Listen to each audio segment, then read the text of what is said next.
Good morning student. इसके पहले आपको जो वीडियो मिला था BME journal BME plus general engineering lecture part number 6, जिसमें इलेक्ट्रोमैग्नेटिक इंडक्शन के बारे में ही बताया जा रहा था और फैराडे के फर्स्ट नियम भी हो गया था और सेकंड वाले लॉज भी चल रहा था। तो आज पिछले वाले को थोड़ा सा कवर करते हुए हम आगे बढ़ेंगे।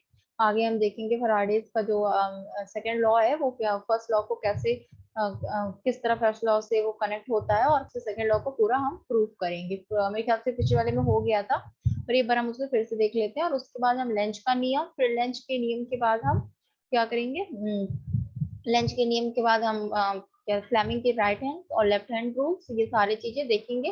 फिर म्यूचुअल इंडक्टेंस और सेल्फ इंडक्टेंस, और फिर उसके बाद हम उसमें सर्किट को सॉल्व कैसे करेंगे, सीरीज और पैरेलल कॉम्बिनेशन ऑफ क्या कहते हैं, series and parallel combination of mutual inductance and self inductance. ठीक है, इसका कॉम्बिनेशन हम देखेंगे। तो चलिए आगे देखते हैं। पहले हम देखते हैं कैसे क्या चीजें हमने पढ़ रखी थी और कैसे इसमें हो रहा है काम। तो फैराडेज ने अपने जो लॉज वगैरह दिए थे फर्स्ट वाला, उसी को सेकंड में मैथमेटिकल तौर पे प्रूव किया गया है। जैसे कि उन्होंने फर्स्ट लॉ में जो बताया था, हम लोगों को जो बात बताई थी कि कोई भी मैग्नेटिक सर्किट है अगर और उसको हम पोटेंशियल प्रोवाइड कर रहे हैं तो उसमें एक तरह का फोर्स काम करने लगता है जो होता है electromotive force, induce electromotive force, उसमें उस सर्किट में पोटेंशियल प्रोवाइड करने के दौरान डेवलप होता है। ठीक है, उस इंड्यूस ईएमएफ से एक करंट डेवलप होती है, जिस करंट को हम बोलते हैं इंड्यूस करंट। वो करंट कहाँ डेवलप होती है, क्या वो मेन सर्किट में डेवलप होती है या वायर की कॉइलिंग में डेवलप होती है, ये बात है। तो वो जो मेन जो करंट होती है आपकी, वो कॉइलिंग में डेवलप होती है। जो हमारा कॉइल होता है उसमें वो करंट डेवलप होती है, उसको हम बोलते हैं इंड्यूस करंट, जो कि मेन करंट का अपोज करती है। ये बात लेंज ने बताई थी। ठीक है, तो ये नियम आपका फर्स्ट था फैराडे का कि एक करंट डेवलप होगी, और ये करंट और ये ईएमएफ जो होगा आपका इलेक्ट्रोमोटिव फोर्स इंड्यूस जो होगा, वो कब तक काम करेंगे, जब तक फ्लक्स में चेंज होता रहेगा, जब तक फ्लक्स हमको मिलती रहेगी, ये चीज तब तक होती रहेगी। ठीक है। उसके बाद ये चीज जब तक होती रहेगी तब तक बस इस चीज को बस वो डेवलप करेंगे, तब तक ही इंड्यूस ईएमएफ तथा इंड्यूस करंट डेवलप होती रहेगी। अब इनका जो ये स्टेटमेंट था, इसी स्टेटमेंट को उन्होंने सेकंड में अपने थोड़ा सा मॉडिफाई क्या किया, मतलब दूसरी स्टेटमेंट को पूरी की तरीके से रिप्रेजेंट किया। तो यहाँ पे जैसे कि आप स्टेटमेंट इसमें देख रहे हैं, आप क्या लिखा हुआ है, इसमें लिखा हुआ है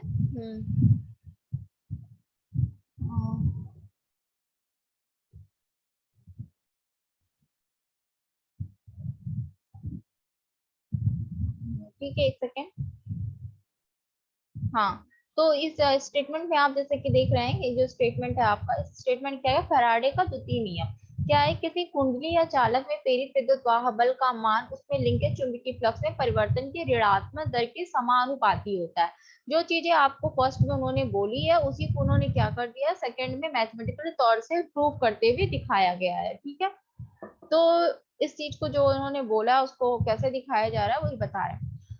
क्या बोल रहे, किसी कुंडली या चालक में प्रेरित विद्युत वाहक बल का मान उसमें लिंकेज चुंबकीय फ्लक्स के परिवर्तन की ऋणात्मक दर के समानुपातित होता है। सीधे से समझना है हमको, जो हमारा फ्लक्स डेवलप कर रहा था, चेंज इन फ्लक्स से जब तक फ्लक्स में चेंज होता रहेगा तब तक, हमको फर्स्ट लॉ में ये बोला गया, जब तक फ्लक्स में चेंज होता रहेगा तब तक हमारा इंड्यूस ईएमएफ डेवलप होता रहेगा। तो इंड्यूस ईएमएफ हमारा डेवलप हो रहा है, और वो होता रहेगा। इसका मतलब ये हुआ कि कहीं ना कहीं ये इंड्यूस ईएमएफ इस फ्लक्स के चेंज पर डिपेंड है, और कहीं ना कहीं ये फ्लक्स चेंज हमारा तीन बातों पर डिपेंड है। वो तीन बातें क्या है, हमको फ्लक्स चेंज करने के लिए इन तीन बातों को ध्यान रखना है। पहली बात क्या है, पहली बात ये है, या तो फ्लक्स चेंज जनरेट करने के लिए हम क्या करेंगे, पोटेंशियल को चेंज करते रहेंगे, पोटेंशियल को, मतलब कि V जो हमारा है पोटेंशियल, इसको हम चेंज करते रहेंगे। दूसरा क्या है, दूसरा एक ये है कि या तो हम क्या कर दें, नंबर ऑफ टर्न, मतलब कि वाइंडिंग में चेंज कर दें, हाँ, नंबर ऑफ टर्न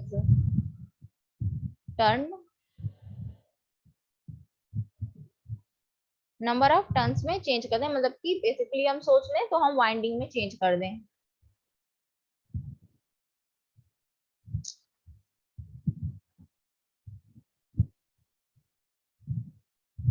वाइंडिंग में हम चेंज कर दें।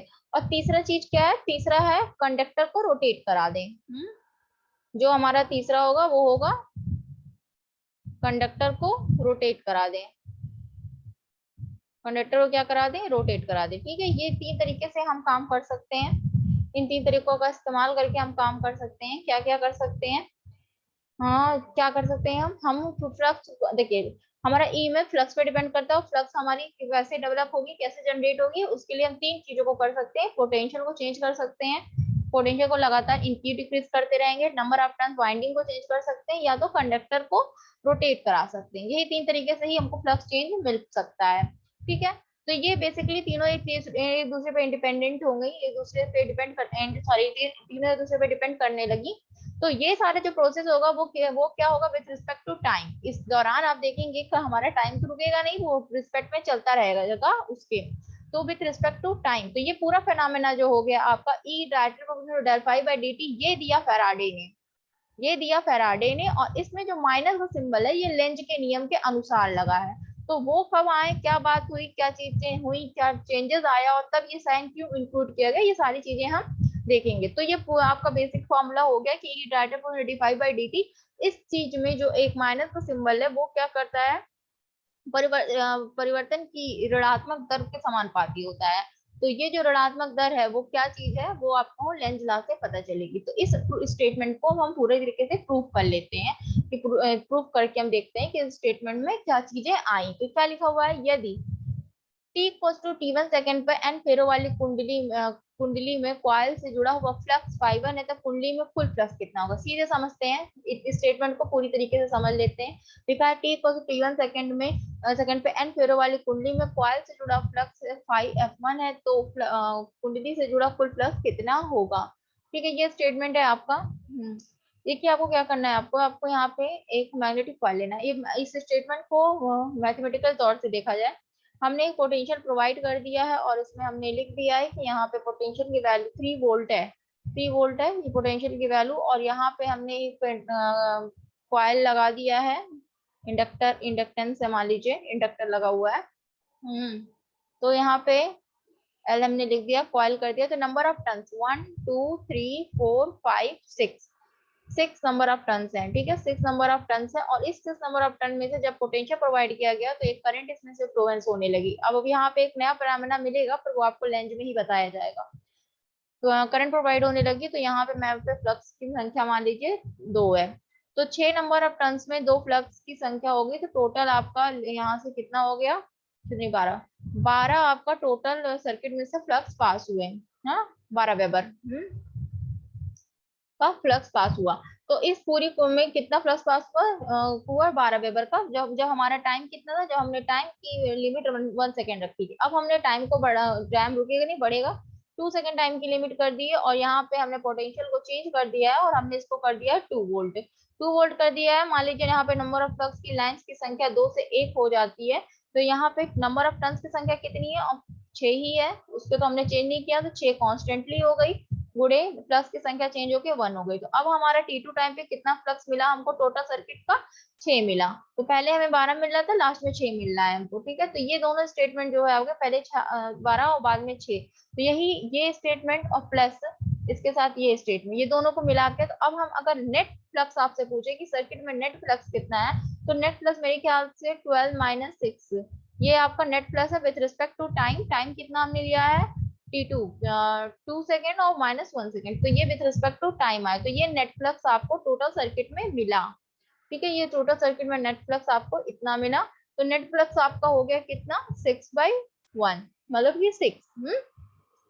तो ये सर्किट का पूरा फ्लक्स इस तरह मैथमेटिकली हम आपको समझाने की कोशिश किए, समझिए समझ लीजिएगा।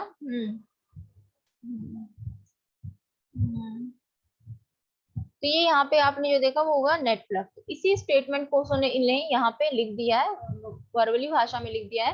ठीक है, यदि t इक्वल t1 सेकंड पे n फेरो वाली कुंडली में जुड़ा फ्लक्स φ1 है, तब कुंडली से जुड़ा कुल फ्लक्स कितना और आएगा, प्रारंभिक कुल लिंकेज फ्लक्स n φ1 आ जाएगा। ठीक है, ठीक कब टाइट नंबर ऑफ टर्न्स की संख्या जो है वो n ही है।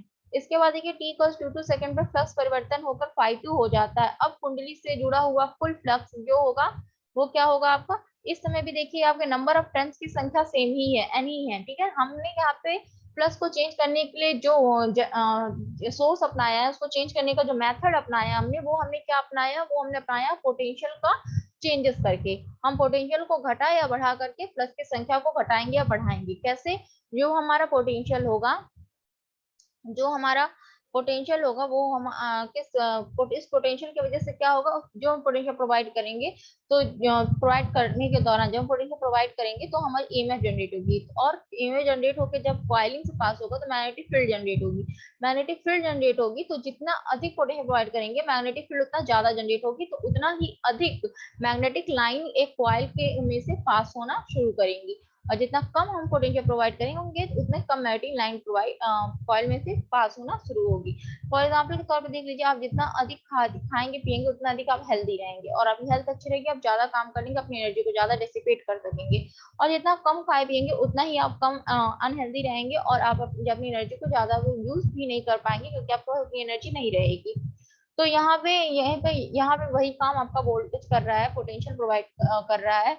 जो क्या करेगा वहां पे, जो आपका क्या करेगा वहां पे, जो वहां पे पोटेंशियल के चेंज करने से फ्लक्स के मैग्नेटिक फील्ड चेंज होगी। मैग्नेटिक फील्ड चेंज होगी तो फ्लक्स ऑलरेडी अपना चेंज हो जाएगा। तो यहाँ पे दोनों चीजों में आपको जो चीज सेम रखनी है वो नंबर ऑफ टर्न्स है, क्योंकि यहाँ पे हम जो यूज कर रहे हैं, जो मीडियम यूज कर रहे हैं हम फ्लक्स को चेंज करने के लिए, वो क्या है, पोटेंशियल। तो नंबर ऑफ कॉइल्स सेम होगा, और कंडक्टर भी आपका रोटेशन में नहीं जाएगा। ठीक है, तो यहाँ पे ये दोनों चीज देख लिया है। T1 टाइम में हमको इतना फ्लक्स मिलता है, और अंतिम T2 टाइम को हम अगर कंसीडर करते हैं तो हमको इतना टोटल फ्लक्स मिलता है। अब ये T1 और T2 टाइम पे हमें नेट फ्लक्स कितना मिला, मतलब पूरी सर्किट का हमको नेट फ्लक्स कितना मिला, तो N∅2 माइनस N∅1 हमको ये मिला नेट फ्लक्स। नेट फ्लक्स हमको सर्किट का मिला with respect to time. With respect to किसका? टाइम, क्योंकि सब टाइम के सापेक्ष ही हो रहा है, तो विथ रिस्पेक्ट टू टाइम।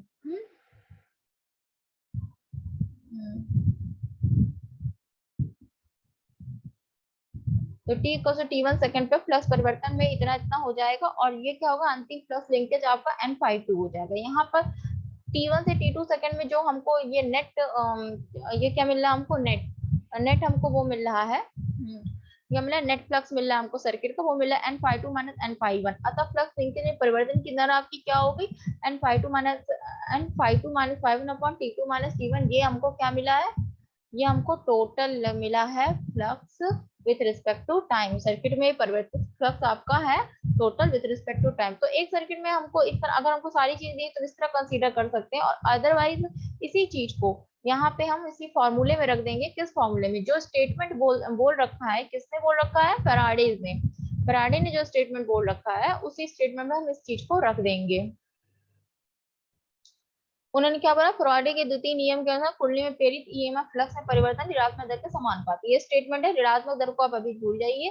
थोड़ी देर के लिए अब ये रखिए कि फ्लक्स में परिवर्तन के समानुपाती होती है। हमने फ्लक्स में परिवर्तन ज्ञात कर लिया, तो हमको potential directly proportional to change in flux with respect to time. तो ये इतना चीज हो गया आपका। तो यहाँ पे अब इसी प्रोपोर्शनलिटी को हटाने के लिए हम के कांस्टेंट यूज करते हैं। कांस्टेंट यूज कर लिया जाता है, जहाँ के एक नियतांक होता है तो हम कॉन्स्टेंटली यूज कर लेते हैं, और इसको इसकी वैल्यू 1 रख देते हैं। कंसीडर कर ली जाती है इसकी वैल्यू 1। सारे कोई भी न्यूमेरिकल भी रहेगा तो वहां पे भी इसकी वैल्यू दे रखे रहते हैं, तो इसलिए इसकी वैल्यू 1 कंसीडर कर लेते हैं, यूनिट 1 कंसीडर कर लेते हैं। और यहाँ पे हम लिख देते हैं कि जितना हम पोटेंशियल प्रोवाइड करेंगे उतनी हमें क्या मिलेगी, चेंज इन फ्लक्स समानुपाती मिलेगा। मतलब अगर हमने हमारा जो फ्लक्स है वो पोटेंशियल हमने 5 वोल्ट अप्लाई किया, तो और हमको फ्लक्स में तीन वेबर फ्लक्स मिला। उसके बाद हमने पोटेंशियल 6 वोल्ट अप्लाई किया और हमको 4 वेबर फ्लक्स मिला। तो चेंज इन फ्लक्स जैसे जैसे होगा वैसे वैसे हमारा क्या हो जाएगा, ईएमएफ भी चेंज होता रहेगा। तो इसलिए जो वैल्यू फ्लक्स में चेंज से मिलेगी वैसे ही समानुपाती से ईएमएफ भी हमारा बढ़ता रहेगा। तो ये टोटल ओवरऑल वैल्यू हो गई सर्किट की। अगर हम किसी एक पर्टिकुलर पार्ट की बात करें, पर्टिकुलर पार्ट को दे दिया जाए अगर आपको, तो वहां पे हम क्या करेंगे, एक स्टेप है मान लीजिए, उसमें आपको दिया हुआ है कि इस स्टेप में से इतने वेबर की फ्लक्स पास होती है, ठीक है, विथ रिस्पेक्ट टू 2 सेकंड में इतने बड़ी फ्लक्स पास। अब हमको वहां का ईएमएफ अगर निकालना है तो हम सीधे N/dt कर देंगे। पर्टिकुलर छोटी स्टेप को दिया गया है आपको, तो उसको डिफरेंशिएट करके हम उस पूरे एरिया में कितना इंड्यूस ईएमएफ प्रोवाइड होगा वो हम निकाल सकते हैं। ठीक है, तो यहाँ पे आपका ये statement Faraday second law proof हो गया, बता दिया गया है आपको। अब हम लोग चलेंगे आगे लेंज के नियम पे। ठीक है, तो यहाँ तक आप लोग को समझ में आ गया होगा।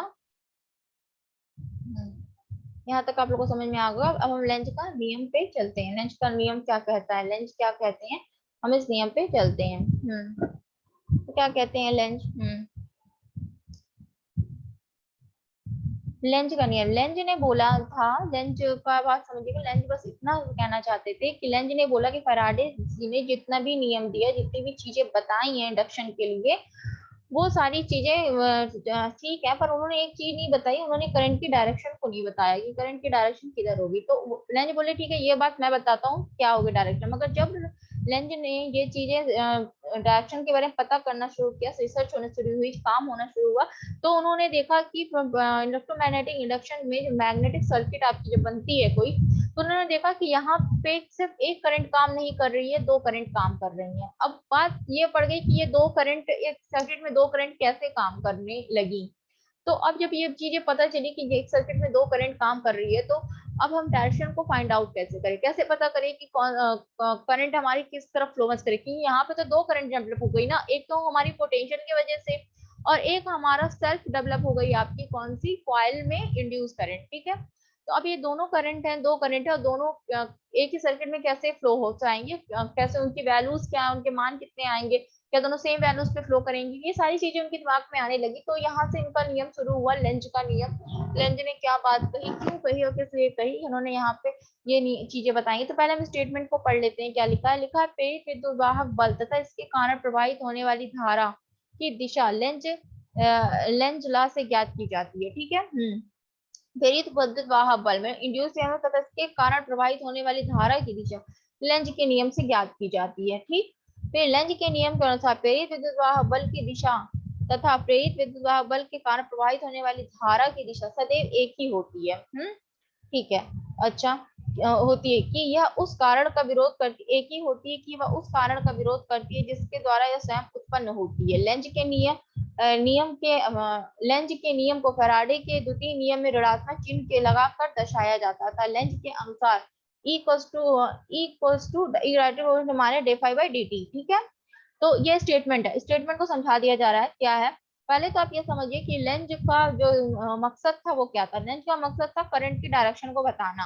लेंज इस मकसद से रिसर्च अपना शुरू किए थे, अपने एक्सपेरिमेंट को शुरू किए थे कि हमारा जो क्या है, हमारा जो वो है क्या कहते हैं, करंट है, वो किस डायरेक्शन में जा रही है, लेंथ इसका पता लगाना चाहते थे।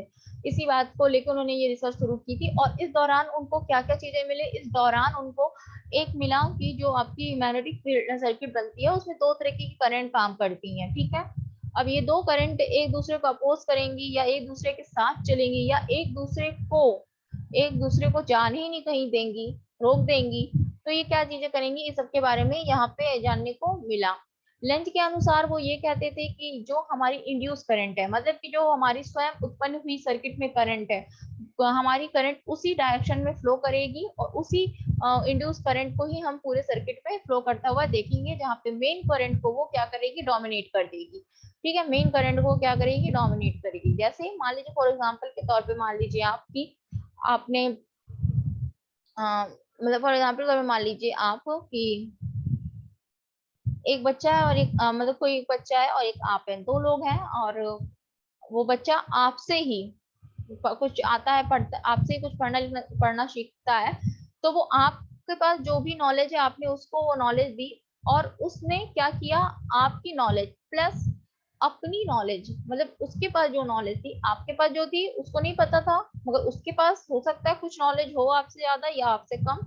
तो उस बच्चे ने क्या किया, आपकी नॉलेज को लिया और अपनी नॉलेज दोनों को मिला लिया। अब वो बच्चा आपसे एक्सीड है, तो वो क्या करेगा, आपको डोमिनेट कर देगा, मतलब कि आपको पीछे कर देगा, आपको दबाना शुरू कर देगा।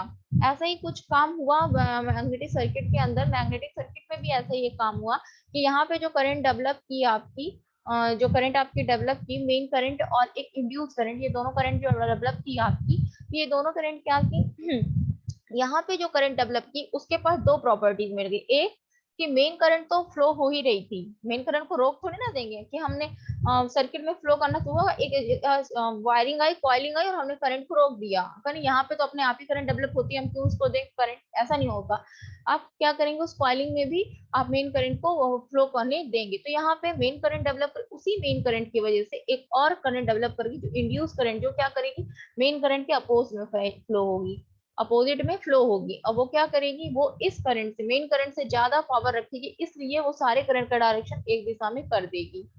ठीक है, तो यहाँ पे जब ये चीज आई और उसने मेन करंट को ही अपोज कर दिया, तो फैराडे ने बोला कि ये जो अपोजिशन है, ये जो अपोजिशन है वही फैराडे का ऋणात्मक चिन्ह के द्वारा दर्शाया जाता है। ठीक है, आपको वाली बात समझ में आई होगी।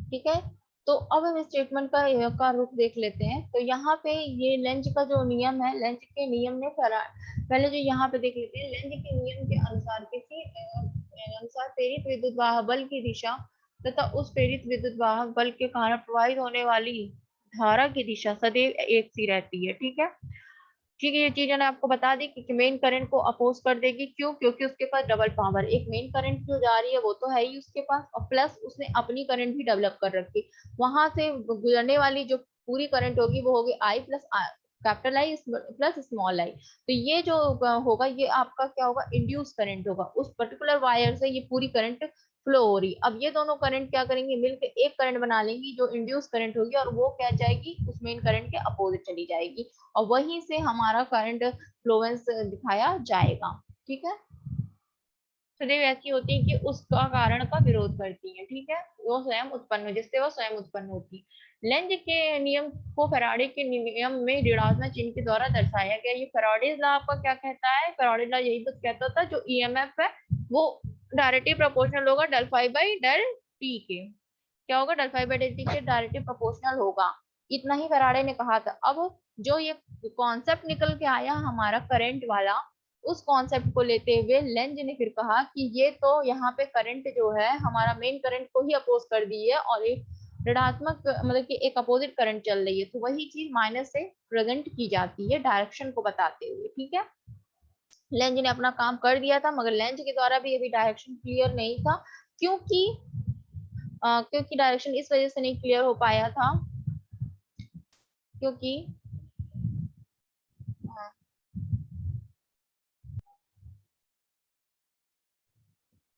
हाँ, तो ठीक है, यहाँ तक चीजें आपकी हुई कि यहाँ पे क्या कहते हैं लेंज कैसे है क्या बता। अब लेंज का भी जो नियम था उसमें भी कुछ चीजें देखी गई जो क्लियर नहीं हुई, जैसे कि उन्होंने ये बता दिया कि एक करंट जो मेन करंट को अपोज कर रही है वो इंड्यूस करंट है, और वो क्या कर रही है, आपकी इंड्यूस करंट जो आपकी है वो आपकी क्या कर रही है, वो ही पूरे सर्किट में फ्लो हो रही है। ठीक है, जिसकी वैल्यू जो है निगेटिवली शो हो रही है, मतलब कि उसको हम निगेटिवली दिखा रहे हैं, एंटी क्लॉकवाइज डायरेक्शन में हमारी करंट का फ्लोवेंस हो रहा है। मतलब कि वो क्या करेगी, सिंबल का मतलब क्या है कि अगर आपकी करंट डिक्रीज कर रही है तो minus symbol minus minus plus करके इंक्रीज कर देगा, ओवरऑल जो करंट होगी वो इंक्रीज हो जाएगी। अगर वो करंट एक्सीड कर रही है तो उसको क्या कर देगा, डिक्रीज कर देगा सर्किट में। ठीक है, सिंबल हमारा यही काम बस करते, यही बताता है लेंस का।